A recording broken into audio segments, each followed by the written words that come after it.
দেখুন, আল্লাহ তাআলা পবিত্র কোরআনে মানব জাতিকে চ্যালেঞ্জ জানিয়েছেন। তিনি বলেন, কুল লা ইন ইজতামাআতিল ইনসু ওয়াল জিন্নু আলা ইয়াতু বিমিসলি হাযাল কুরআন, বলো পুরো মানব জাতি ও জিন এই কোরআনের অনুরূপ রচনা করে আনয়নের জন্য যদি জড়ো হয়, লা ইয়াকুনা বিমিসলিহি ওয়ালাউ কানা বাদুহুম লিবাদিন যহিরা, তবুও তারা কখনো এর অনুরূপ রচনা করে আনতে পারবে না, এবং তারা যদি পরস্পরের সাহায্যকারীও হয়। এটি একটি চ্যালেঞ্জ 1400 বছর ধরে। কিন্তু আমাদের চাচাতো আরব খ্রিস্টান হাল ছাড়ার লোকজন নয়। তারা বলছে, না না না না, আমরাও এমন কিছু তৈরি করতে পারবো।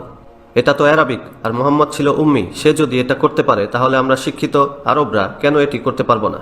তাই তারা একটি তৈরি করে দেখিয়েছে। তারা বলছে, কোরআনের সেই চ্যালেঞ্জের জবাবে এই নতুন বইটির শিরোনামে বলা হয়েছে সিরাতুল মাসিহ বিলিসান আরবি ফাসিহ। এটাই তাদের দাবি, বলছে ফাসিহ।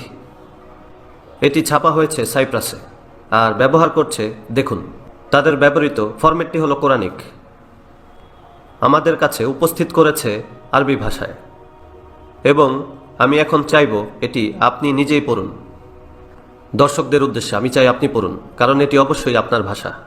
আমি চাই উপর থেকেই পড়া শুরু করুন, যেমনভাবে আপনারা সাধারণত কোরআন পড়ে থাকেন। শুধু ভাবুন এটি কোরআন, এবং সেই স্টাইলেই পড়তে থাকুন। باب السكينة 27.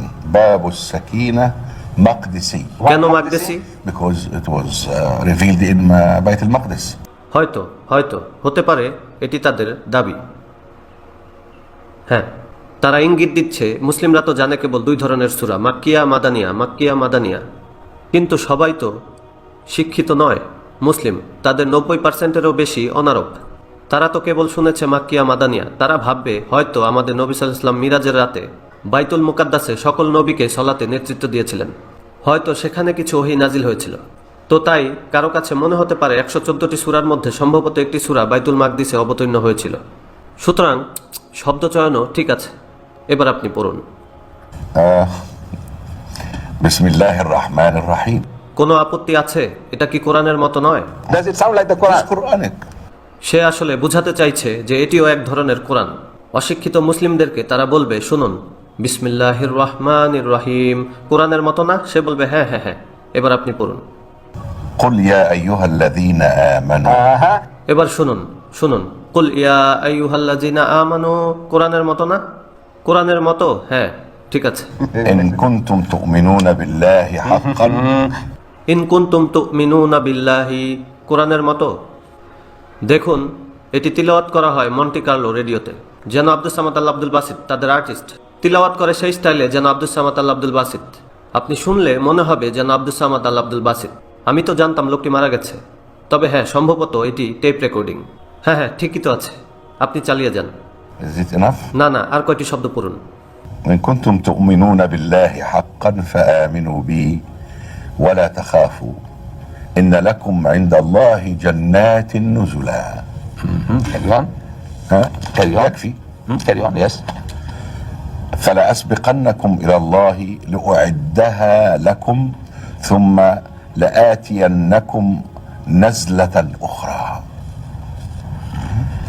وإنكم لتعرفون السبيل إلى قبلتي العليا فقال له توما الحواري مولانا إنا لا نملك من ذلك علما. Right. It's enough. এখন আপনার মতো অত্যাধুনিক একজন আরব, আপনি ঠিকই বুঝতে পারছেন এগুলো ফানি। তারা কোরআন থেকেই চুরি করেছে ফ্রেসেস, সেন্টেন্সেস, যেন মনে হয় এটি কোরআন। কিন্তু লক্ষ লক্ষ অশিক্ষিত, অর্থাৎ 90% মুসলিমকে এটি শোনালে তাদের কাছে মনে হবে এটি কোরআনের মতোই। তারা ধরছে ফিস। এবার বলবে, দেখুন, আমরা সব জবাব দিয়েছি, এটা তৈরি করেছি, এবার এটিকে ঈশ্বরের বাণী হিসেবে গ্রহণ করুন। এবারে এগুলোর উত্তর কি? আমি একটি বই লিখেছি, the choice between Islam and Christianity. আপনি এখন যা পড়েছিলেন তা এখানে যুক্ত করা হয়েছে, অর্থাৎ সেগুলো এখানে পুনর্যুক্ত করা হয়েছে এবং সবগুলোর জবাব এখানে দেয়া হয়েছে। এবং এই বইতে আমরা আল্লাহর কালামের আদেশ নিষেধ ব্যবহার করেছি।